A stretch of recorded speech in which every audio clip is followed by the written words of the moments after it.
Good evening, ladies and gentlemen. Jai Hind.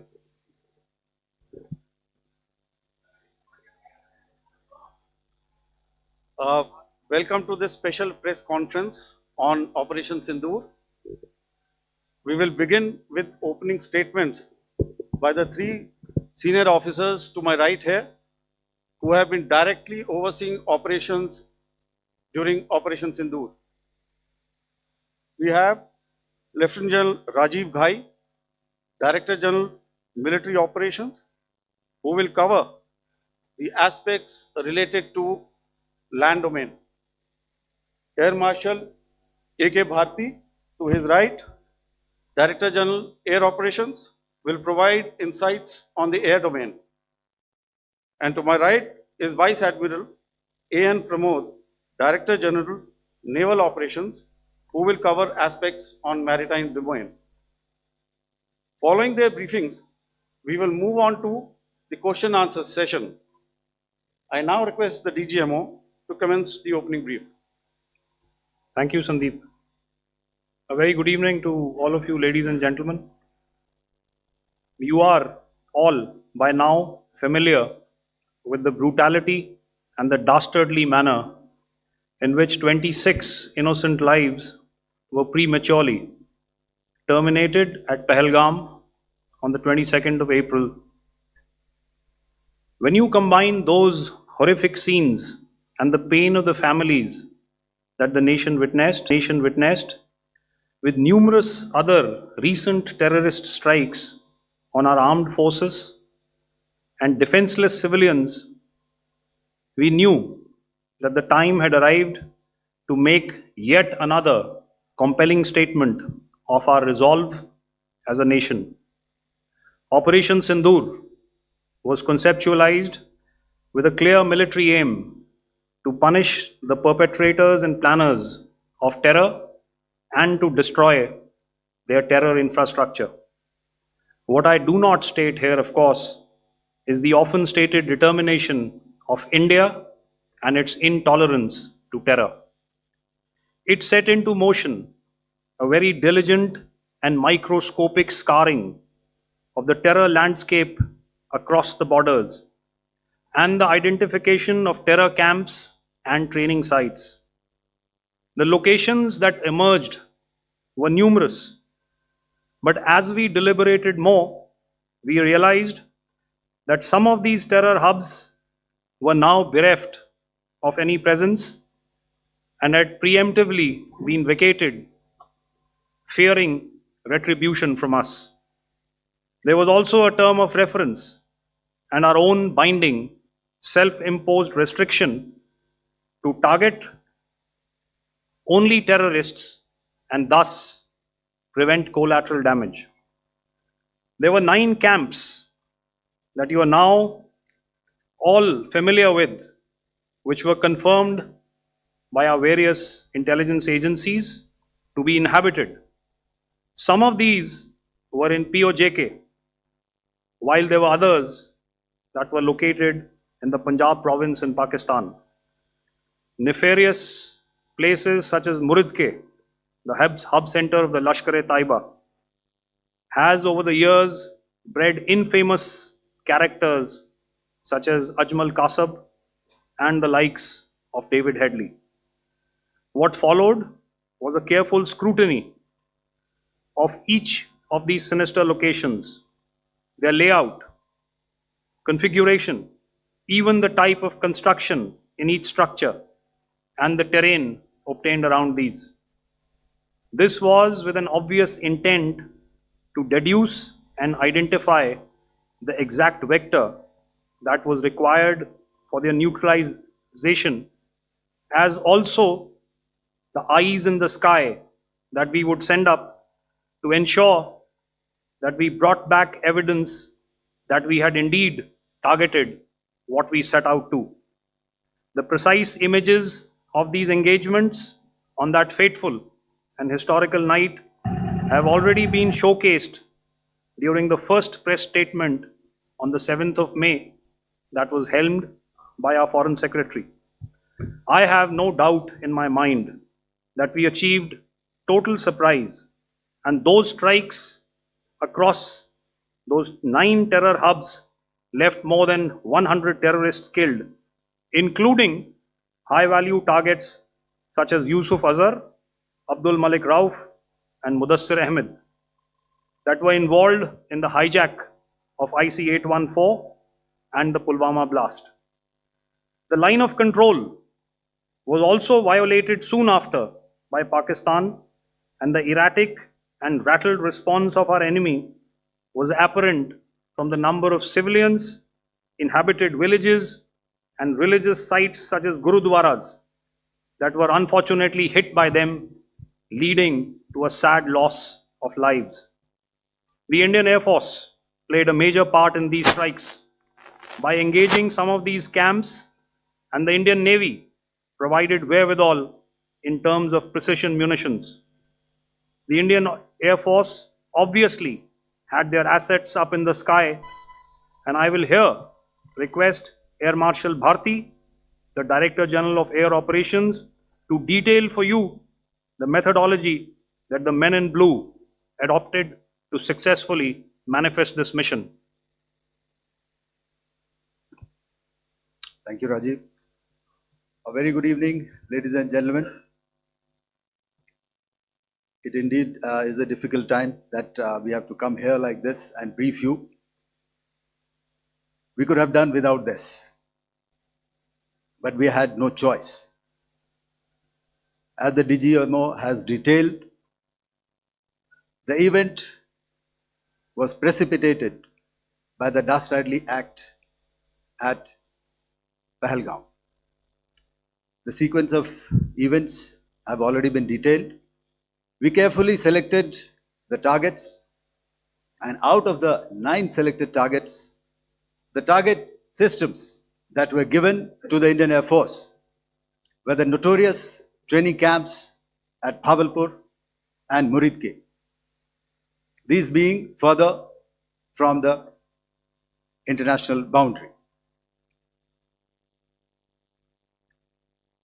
Through critical target system analysis, we analyzed what was to be done to annihilate these targets and plan to engage these targets with precision air-to-surface guided munitions so as to avoid collateral damage.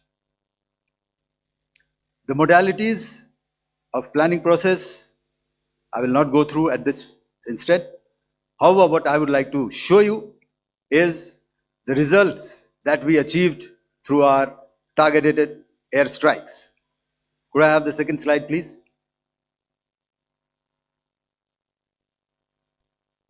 Yeah, change, please.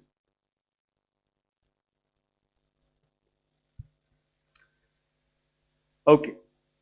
This is what the terror infra at Muridke looks like.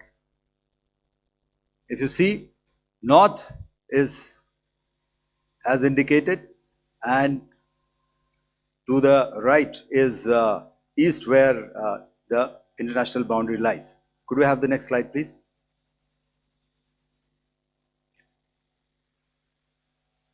Orientating. Just go back to one slide. Okay. Please have a look at this red building, the series of buildings out here. and this empty ground. Next. If you relate, the empty ground is here, and you see this is the first weapon that is impacting. This is the impact point number 1 on Muridke training camp with our precision guided weapon on early morning 7. Next, please. Keep your eyes glued for the second weapon coming in and the second impact on the selected target point. Next slide, please.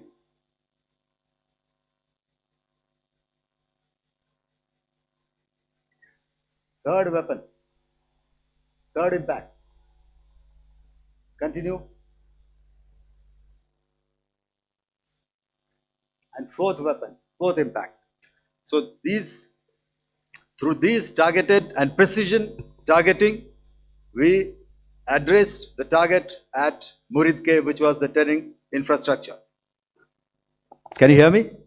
All right. Okay, I'll come closer to the mic. Now we go to the next target, which is the Bhavalpur training camp. Next slide, please. Okay, just wait. So the effect, if you see, the impact point, if I can point out, this is the impact point. The ammunition has gone through the roof and it has created a blast inside, the photographs of which you would have, all of you would have seen. And the red building, after that there was this double-story building. It has been completely decimated by our precision targeting. Next, please. The target system, which was in the north, a series of buildings. I will show you how it looked. Next. Completely destroyed by our precision targeting. Next. Now coming to Bhavalpur, this is the target complex that we are dealing with, a fairly large target complex. So we had to carefully choose the points that we needed to address, which were high value and which would meet our stated objectives of eliminating the terrorists. I would like to draw your attention to this red canopy, and in relation to that, I would cover the targets. One target system is a series of buildings here, other one here, and other one out here. Next slide, please. This is how it looked before, and this is how the building looked after the impact of the weapon. And orientation in relation to this red canopy, you can see here. Next, please. Before, next, and after. The roofs have completely collapsed. Next. This is the target system. Next. Precision targeting, and we have achieved our objectives here. Next. All right. So that was what we did on the 7th. Our objective was to address these two terrorist camps, and that we did with precision. And thereafter, we maintained a robust air defense posture, because remember, our objective was to target the terrorists and terrorist infrastructure, not any other infrastructure, not the Pakistani military, not the Pakistani any other infrastructure. So that is what we have maintained on the 7th of May. However, what we saw in the evening of 7th of May, we were saturated with a raid of Pakistani unmanned aerial vehicles and small drones. And these came in waves in our civilian areas, over our military installations, and all of them were successfully intercepted. Few of them did manage to land. However, there was not much damage that they did. And we have our robust counter-US hard kill and soft kill systems which did the job. However, the difference here was that we had targeted their the terrorists, the adversary now has targeted our civilians and the military infrastructure. So it had to be responded to. So in a quick and calibrated response, that very night, we struck their radar installations at Lahore and close to Gujranwala, the LYT installation, to indicate to him that we are ready, yet we do not want to escalate. Our fight was with the terrorists and not with the Pakistani military establishment. Thank you.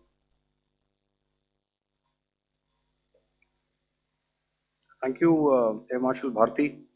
So, ladies and gentlemen, he's outlined operations not only on the night of 6th and 7th of May, when Operation Sindoor commenced, but also on the subsequent night.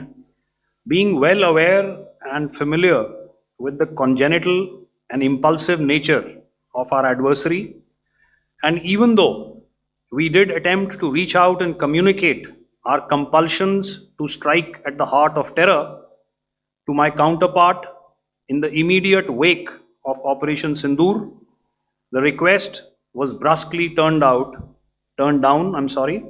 with an intimation that a severe response was inevitable and in the offing.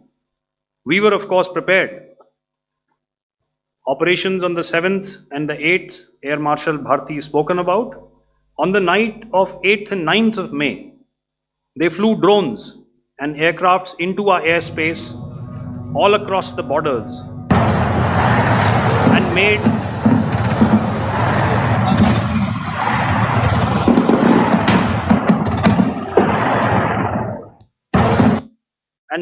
largely unsuccessful attempts to target numerous military infrastructure. Violations on the line of control by Pakistan also commenced yet again and precipitated into fierce arty engagements. The air operations on the night of 8th and 9th of May, I'll yet again request the DG Air Operations to cover.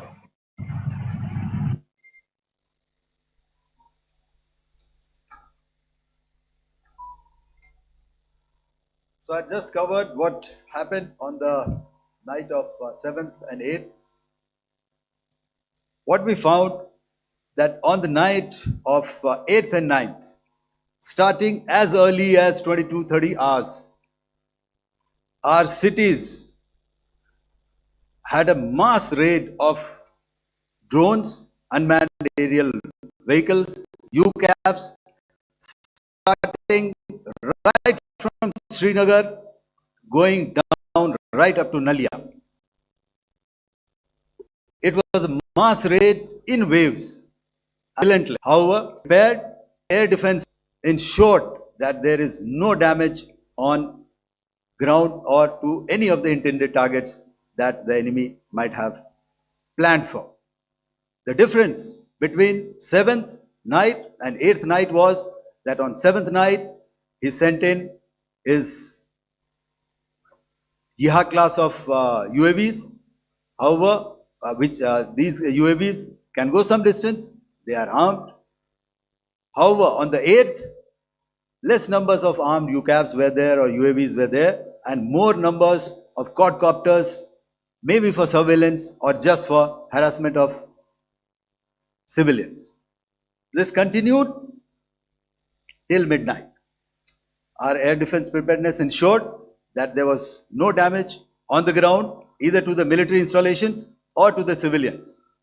However, the enemy had yet again shown that he wanted to up the ante and he wanted a fight, and we were up to the task.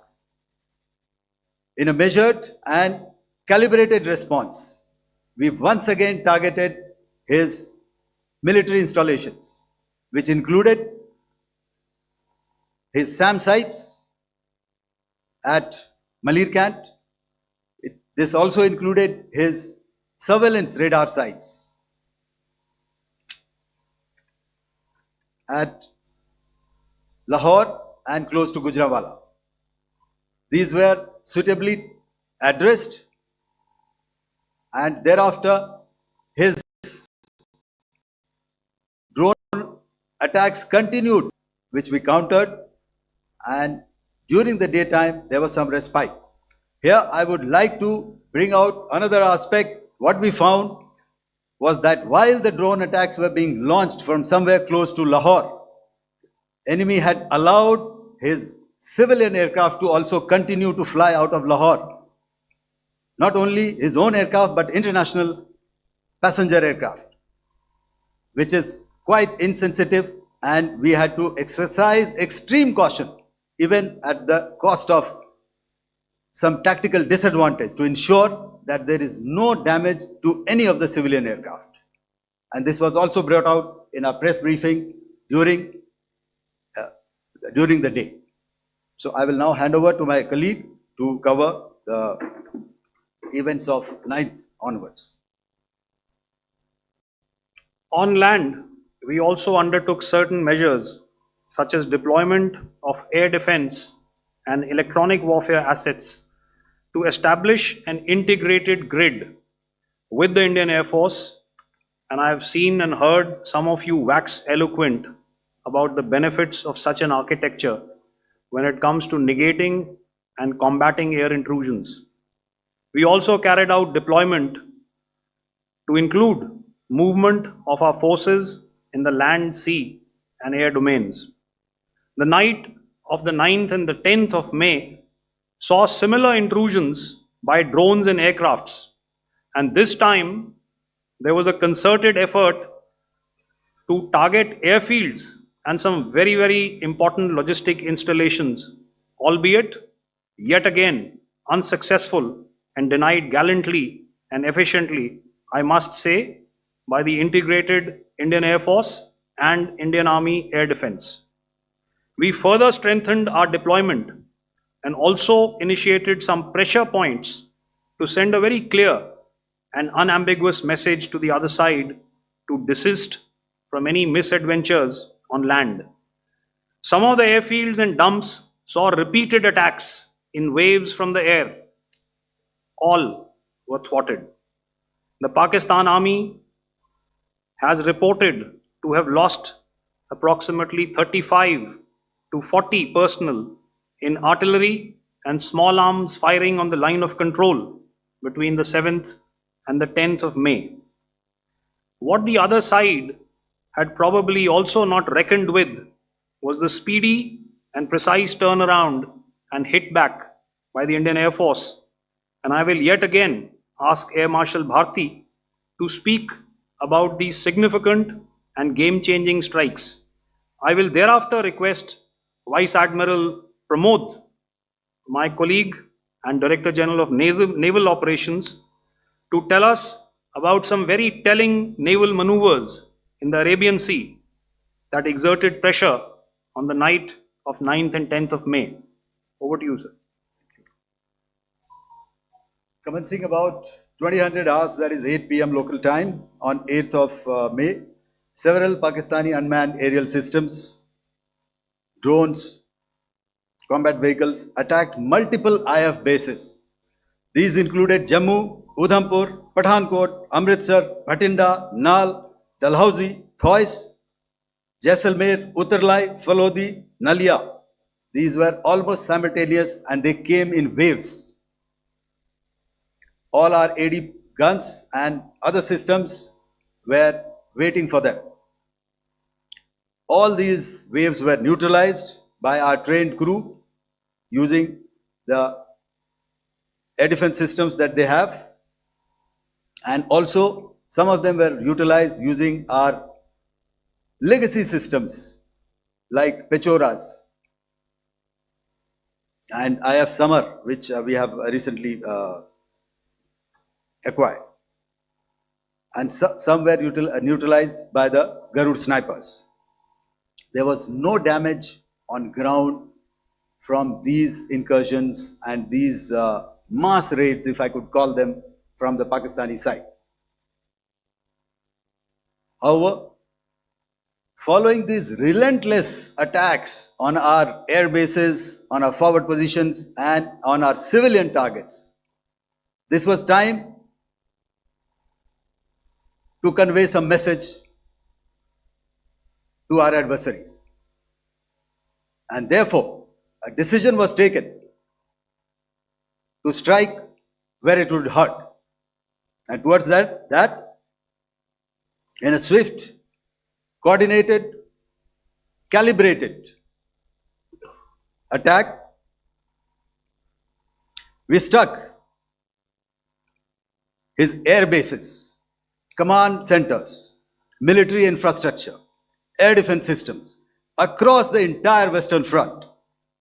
The bases we struck includes Chaklala, Rafiki, and mind you, Chaklala is Islamabad.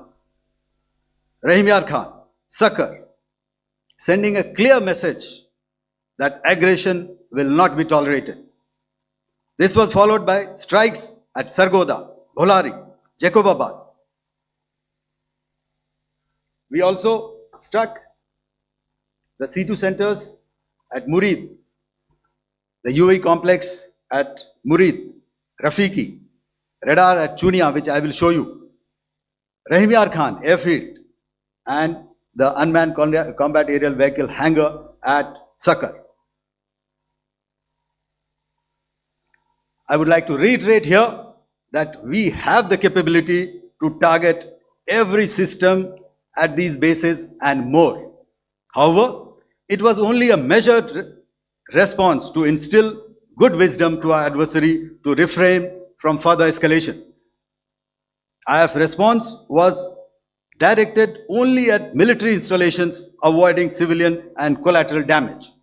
I would now like to show you some of the effects that have been achieved as a result of our air operation.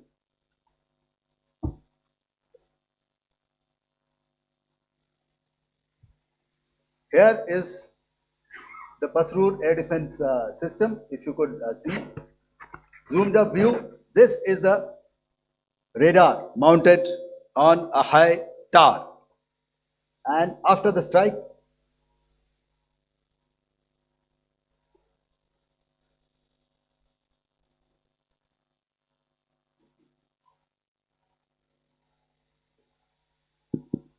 thank you.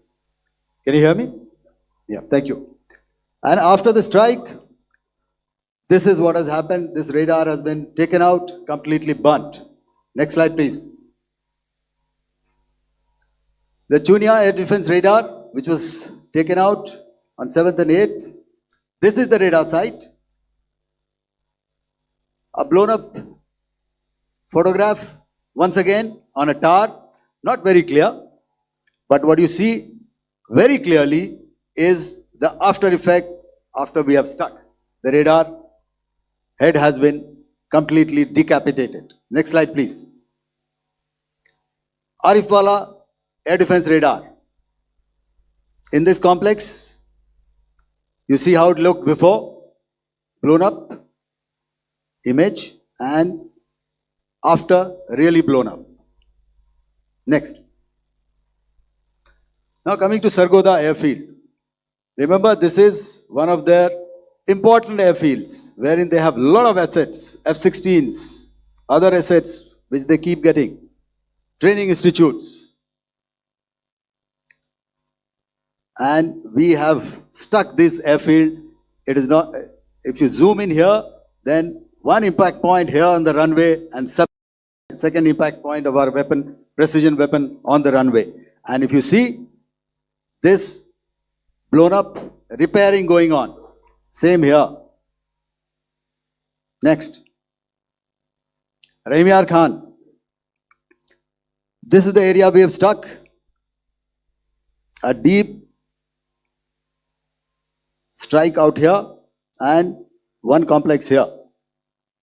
So this is how it looked before, and same. You see a big crater, another crater here, and this complex after strike.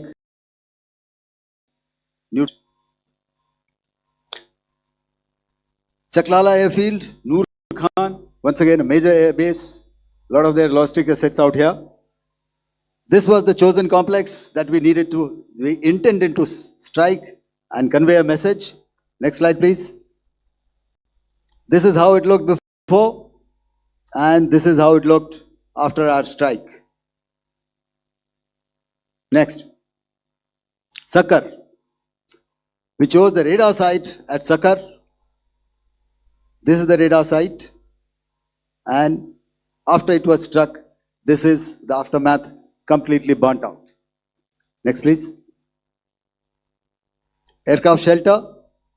This is how it looked before the strike, and this is how it looked after the strike. The roof of the buildings completely caved in and burnt. Next. Ballari Airfield, aircraft hangar. This is how it looked before, and this is how it looked after the precision strike. Next. Jacobabad, aircraft hangar, and this is how it looked after. Next. So what I'm trying to convey here, ladies and gentlemen, is to start with, our fight was neither with the Pakistani military nor with anybody else who's there on the other side. Our fight was with the terrorists. We neutralized the terrorists that we selected to be neutralized, and thereafter we only maintained the air defense posture. However, we were relentlessly pounded by waves after waves, night after night, by his UCAVs, by his drones, and by his other unmanned aerial systems. And that left us with no choice but to retaliate, and yet our retaliation was calibrated, it was graduated, and it was proportionate. Thank you.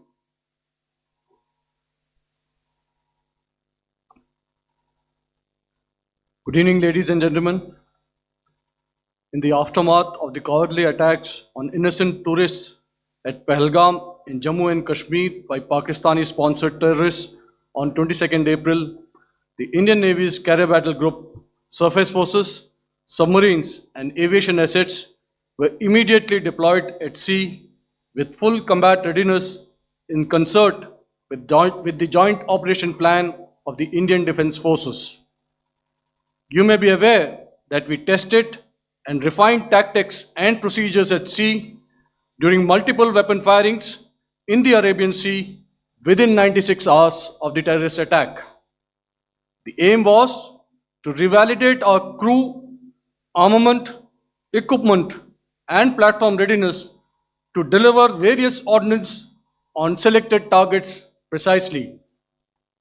Thereafter, our forces remained forward deployed in the Northern Arabian Sea in a dissuasive and deterrent posture with full readiness and capacity to strike select targets at sea and on land, including Karachi at time of our choosing. The forward deployment of the Indian Navy compelled Pakistani naval and air units to be in a defensive posture, mostly inside harbors or very close to the coast, which we monitored continuously. The Indian Navy maintained seamless maritime domain awareness throughout the duration and was entirely aware of the location and movement of Pakistani units. In effect, we had and continue to have good battle space transparency using our maritime domain awareness grid. As you are aware, our response has been measured, proportionate, non-escalatory, and responsible from day one. Accordingly, the calibrated approach considered all options, including the ability of the Indian Navy for offensive action from and at sea.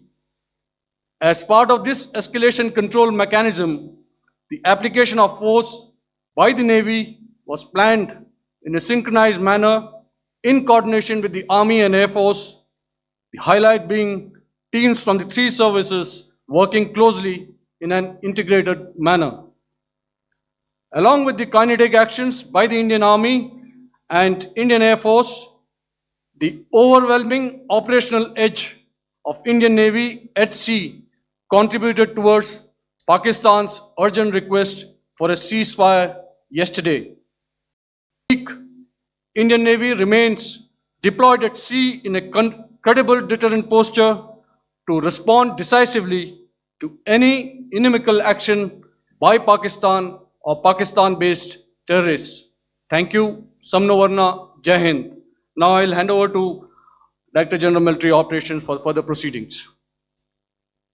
Ladies and gentlemen, on the 10th of May, in the morning, even as we were getting into a huddle to wargame the events of the previous night, a routine exercise, I received a message on hotline from my counterpart in Pakistan seeking my willingness to communicate.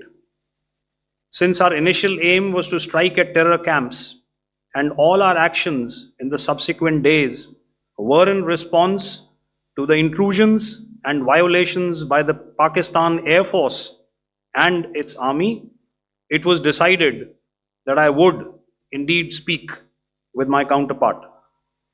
You are already aware, I've seen it being covered on national television, that my communication with the Pak DGMO was conducted at 15:35 hours yesterday and resulted in cessation of cross-border firing and air intrusions by either side with effect from 1700 hours 10th of May, after he proposed that we cease hostilities. We also decided to further speak on the 12th of May, that's tomorrow, at 1200 hours, to discuss the modalities that would enable the longevity of this understanding. However, disappointingly, and must I add, expectedly, it took only a couple of hours for the Pakistan Army to violate these arrangements by cross-border and across the line of control firing, followed by drone intrusions across the expanse of the Western Front through last night and in the early hours of the morning today. These violations were responded to robustly and dealt with as they must be. We have earlier today sent another hotline message to my counterpart highlighting these violations of the understanding between the DGMOs on the 10th of May and our firm and clear intent to respond to these fiercely and punitively, if repeated tonight, subsequently, or later. In this regard, I must inform all of you that the Chief of Army Staff has earlier today conducted a security review and has granted full authority to our Army commanders for counter actions in the kinetic domain in case of any violation by Pakistan. In the end, I pay my solemn homage to my 5 fallen colleagues and brothers from the armed forces and civilians who have tragically lost their lives in Operation Sindoor. Our hearts go out to the bereaved families, and we express our solidarity to them in this lifetime and beyond, at this grave juncture in their lives. Their sacrifices shall always be remembered and spoken of in glowing terms by a grateful nation. We have thus far, ladies and gentlemen, exercised, and my colleague Pramod highlighted this, immense restraint, and our actions have been focused, measured, and non-escalatory. However, any threat to the sovereignty, territorial integrity, and safety of our citizens will be met with decisive force. Jai Hind. Okay, ladies and gentlemen, we are now open for questions. All right, now since I would not know all of you, I would expect you to please raise the placard or your hand, and once I indicate, I expect you to please give out your name and the media group that you belong to. Keep your questions short so that we can take as many questions as possible. Also, ladies and gentlemen, kindly bear in mind that confidential aspects may not be answered by the three DGMOs. Right. I've got a lot of hands there. Let me start from the left. Left foot always in front when we start marching. So here we have to the left, okay, yeah, 238. Hello. So this is Manas Pratimhuyan from PTI, Press Trust of India. So the understanding that was reached yesterday on stopping the military operations and actions, was it for just 3 days? And what would be the cost escalation if there is violation of this understanding by the Pakistani side? And my subsequent question would be that we have a kind of ceasefire agreement with Pakistan that was finalized in 2003. So will there be some kind of similarities in frameworks between the two kind of understandings, 2003 ceasefire agreement and the current understanding on stopping military operations? And again, what are the cost that will be incurring on Pakistan if Pakistan again resorts to this kind of terrorist activities, because we have made it very clear that the cost will be very high. So I would like to have your thoughts on it. Okay, so I'll answer the latter part of the question first. I also want to add that while the initial ceasefire agreement, as you correctly pointed out, is of the 2003 vintage, but I must remind you that in 2021, in the month of February, and this was then when the crisis in eastern Ladakh was also on, the two DGMOs had spoken and arrived at a ceasefire understanding that lasted right up until this unfortunate attack at Pahalgam. Once our Foreign Secretary had announced the decisions of the CCS in the immediate wake of that attack, he had announced certain measures, and then of course Pakistan had in turn made its own announcements. Since then, there have been certain violations of this ceasefire understanding, and of course after the 7th of May, like I pointed out during my statement, that there have been numerous violations on the line of control especially, and of course along the international boundary by the Pakistan Army and the Pakistan Air Force. This understanding that we spoke about yesterday, no, it was not for 3 days.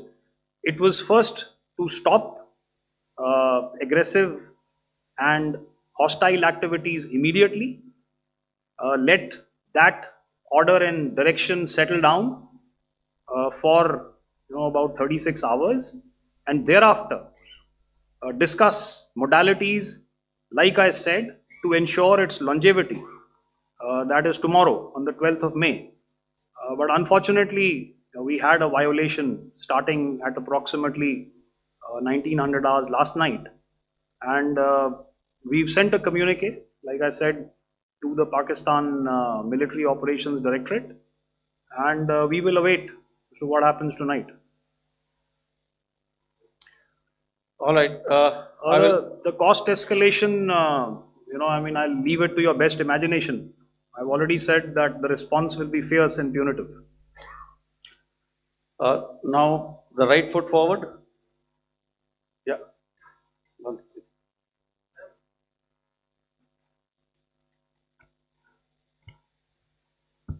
Sir, I am Ajit Dubey from ANI, sir. Sir, my question is that you talked about the loss of lives to the Pakistan army, that was around 35 to 40 kills secured by the Indian army. Sir, can you tell us what would be the total loss of life to the Pakistan army in both army and air force attacks, sir? And how good was the performance of the BrahMos, Scalp and the S-400 during the operations? And sir, since we Du- have, Dubiji, sir, Dubiji. just one No line, sir. multiple questions, please. Sir, All right. and since sir, we have achieved such a spectacular, we have made good achievements in this entire operation. Can we say that we have emerged victorious, or we have a big upper hand over the Pakistanis in this entire conflict? Thank you very much, sir. So I'll answer the question about the loss of lives on the other side. Of course, there are various means to ascertain that number. There is information from various agencies that come in. There are, of course, on the line of control, other ways to find out as to what has been the effect of what you are doing there in ceasefire violations. So therefore, I mentioned 35 to 40 on the line of control, and please remember that once Operation Sindoor was launched, the responses of the Pakistan Army were also on Indian Army or the Indian Armed Forces infrastructure. Let me put it that way. So that's why I did not cover casualties of the Pakistan Army, at least in the initial phases of battle, because those were not our targets. Our targets were terror oriented. And of course, later, they launched air intrusions and air operations on our infrastructure. We've used heavier weapons, and of course, there would have been casualties, but those are still being assessed.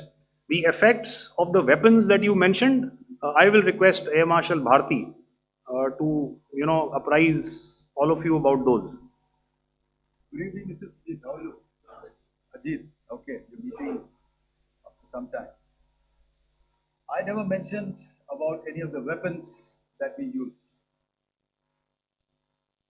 Check. Okay.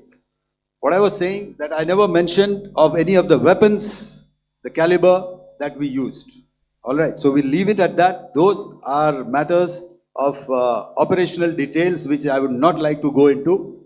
But suffice to say that whatever methods and whatever means we have chosen, it had the desired effects on the enemy targets. How many casualties? How many injuries? Well, to start with, our aim was not to inflict casualties, but in case there have been, it is for them to count. Our job is to hit the target, not to count the body bags. And the last part of your question, I wonder if you read out the tweet on ADGPI at midnight once we'd done what we had to in Operation Sindoor. And that's credit to my friend here on the left. Justice has been served, Ajit. That is all that I will say. Ajit, I'll request you to, refrain putting words into his mouth. All right. Yeah, I'll come back to the left. 147.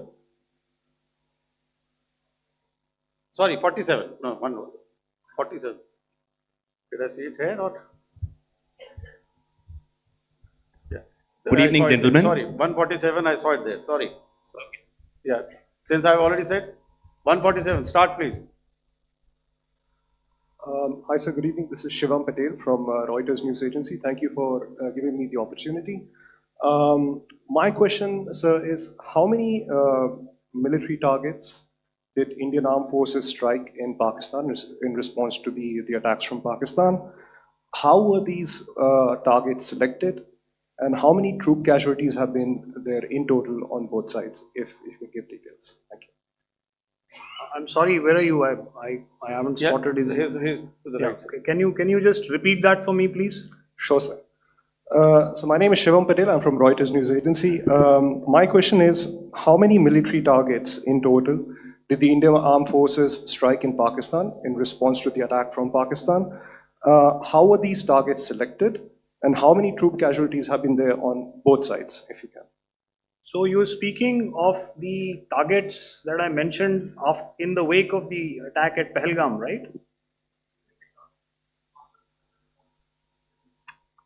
Yeah, I think it's amply clear to everybody here that the Pakistan army has not crossed the international boundary. neither in the plain sector nor on the line of control. So the intrusions have been in the air. There have been certain attempts on the line of control when ceasefire violations have been on to try and infiltrate and carry out and perpetrate activities that we are all very well familiar with. Whether these are by terrorists or by the Pakistan army or its special forces and commandos is difficult to say, but each of these have been effectively thwarted.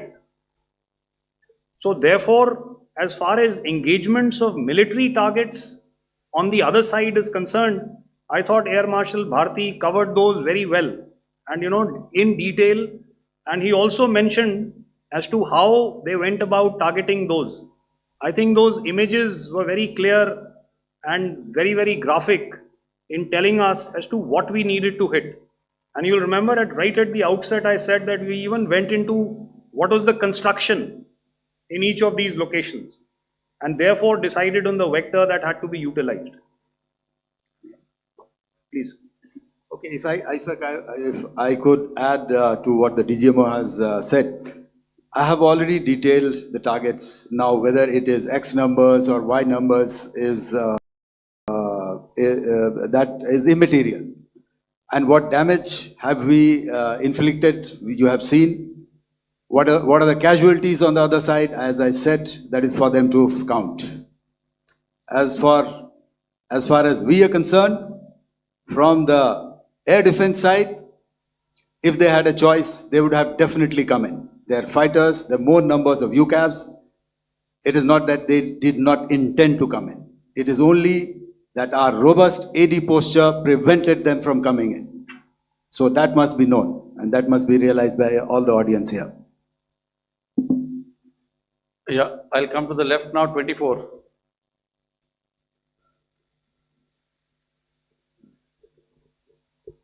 Good evening, sir. This is Anvesh Rath from Z.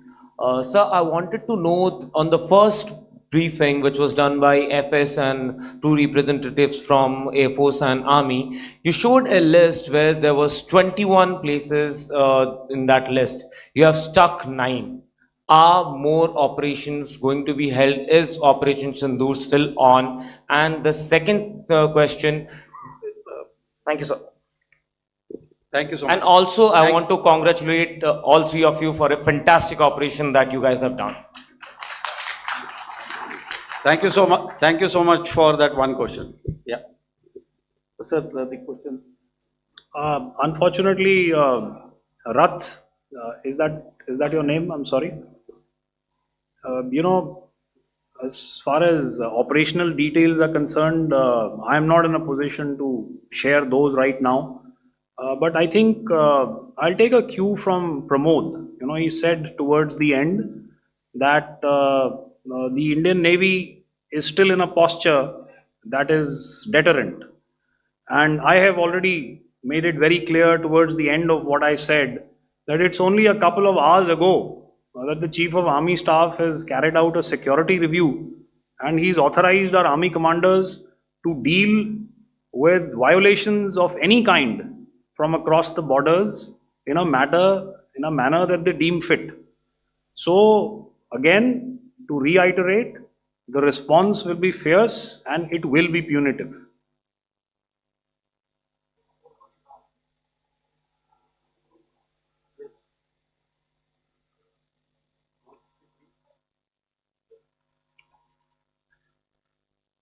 I'll go back this side now. Yeah, 255. She said middle wale kya karenge? So 255. Oh, sorry. Good evening, sir. I'm Shailesh from National Defense. Please allow me, first of all, to pay my gratitude for protecting us Indians. Thank you very much. Sir, since the enemy has been talking about taking down our aerial platforms, it would be deemed fit in case we can reveal that we have taken down their fighter jets. What could be the number?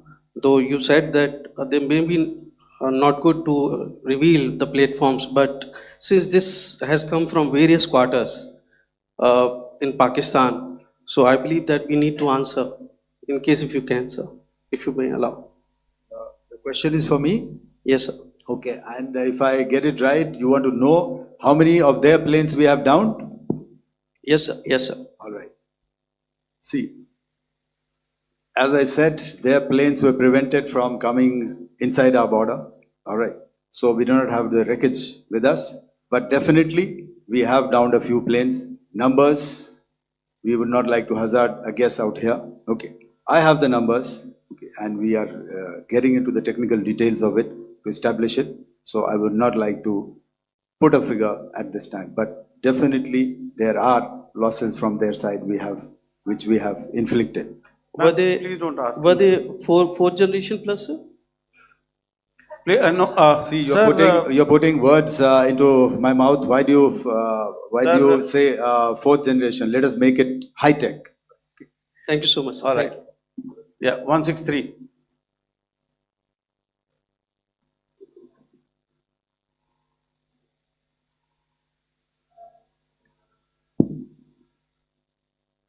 Sir मैं मंजीत नेगी हूँ आज तक से। मेरा सवाल ये है कि इस पूरे ऑपरेशन में जो आतंकी ठिकानों को निशाना बनाया गया, क्या नंबर्स कुछ बता सकते हैं कितने आतंकी मारे गए? कुछ नाम सरकार मतलब कुछ नाम मीडिया में आए भी हैं जो बड़े उसके मास्टरमाइंड थे। और एक सवाल जो आज एयरफोर्स ने भी ट्वीट किया कि ऑपरेशन सिंदूर अभी जारी है और सरकार की तरफ से भी कहा गया, और पिछली बार जब विदेश मंत्रालय की प्रेस कॉन्फ्रेंस पहली हुई थी उसमें वो लिस्ट दिखाई गई थी कि 21 टेरर कैंप आइडेंटिफाई किए गए हैं। तो क्या जो बाकी बचे हुए टेरर कैंप उन पर भी कार्रवाई होगी? और एक नंबर अगर आप बता पाएं कितने टेररिस्ट मारे गए? Manjeet ji, 3 questions. The third one has just been asked here before. So 21 this thing. So I'll request the first to be answered so that we have more number of people who can ask. Manjeet, जब मैंने statement दिया तो मैंने शुरू में ही कहा कि जैसे ही ऑपरेशन सिंदूर कॉन्सेप्चुअलाइज हुआ तो हमारा जो पीछे की कार्रवाई होती है स्पेड वर्क और टारगेट्स को आइडेंटिफाई और एनालाइज करने की कार्रवाई शुरू हो गई थी। मैंने जब स्टेटमेंट दिया तो मैंने बताया कि बहुत सारे थे, हमने 21 दिखाए होंगे और भी हैं, लेकिन वो लिस्ट फिल्टर करते करते 21 तक पहुंची। अब क्या आगे एंगेज किए जाएंगे? अगर ज़रूरत पड़ेगी तो ज़रूर एंगेज किए जाएंगे, लेकिन मैंने बताया कि इस समय जो इंट एजेंसीज ने हमें बताया कि फलाने कैंप में प्रेजेंस है, हमने उनको एंगेज किया। कुछ नाम मैंने लिए, कुछ नाम अभी पुख्ता किए जा रहे हैं। मैंने आपको बताया कि जो इंट एजेंसीज ने अभी तक असेसमेंट किया है उसमें उन्होंने कहा है कि तकरीबन 100 से ज़्यादा मारे गए हैं। और एक आज आपने तस्वीर भी देखी कि काफ़ी प्रोमिनेंट जो फ्यूनरल था, काफ़ी प्रोमिनेंट एक जो हस्ती हैं वो ऑर्गेनाइज कर रहे थे, और उस फ्यूनरल में और कौन कौन लोग अटेंड कर रहे थे वो तो आपने देखा ही। तो आप लोग सब समझदार हैं और मुझे ये कहने की ज़रूरत नहीं है कि इन लोगों को कहाँ से सपोर्ट मिल रहा है। अगर नहीं मिल रहा होता तो ऑपरेशन सिंदूर नहीं होता, तो उसी की वजह से है ये ऑपरेशन। तो मेरे ख्याल से मैंने आपके सारे सवालों का जवाब दे दिया है। Ma'am. Sir, next is from 17. Sir, मेरा नाम अंजू निर्वाण है, TV9 भारतवर्ष से। सर, मेरा सवाल ये है कि ऑपरेशन सिंदूर में हमारी जो इंडियन नेवी है उसके बारे में सर थोड़ा सा बताएं कि किस तरह की उसकी भूमिका रही, क्योंकि हमने इस दौरान सर देखा कि बहुत सारी स्पेकुलेशन भी रही और ये बोला गया कि कराची तक हमारी नेवी ने ऑपरेशन किया है। तो सर इस पर थोड़ी सी क्लैरिटी चाहिए। और सर हमने कौन कौन से फाइटर एयरक्राफ्ट डाउन किए हैं, अगर उसका भी थोड़ा सा क्लैरिटी मिल जाए तो अच्छा रहेगा। तो मैं आपका पहले सवाल का जवाब दूंगा। I will make few sentences and leave it for your imagination. First of all, as I mentioned, we have quantitative and qualitative edge to deliver a massive blow to our adversary. and we completely dominate in the maritime front. Indian Navy's action is part of the escalation ladder mechanism which we have worked out amongst three services. This time, if Pakistan dare take any action, and Pakistan knows it, what we are going to do. That's all. आपके सवाल का जवाब मैं पहले दे चुका हूं। आपके सवाल का जवाब मैं पहले दे चुका हूं, इसलिए मैं बस उस तक ही सीमित रखूंगा और इतना कहना चाहूंगा कि आने वाले दिनों में आपको खुद ही पता चल जाएगा और ऐसी बातें छुपी नहीं रहती हैं। तो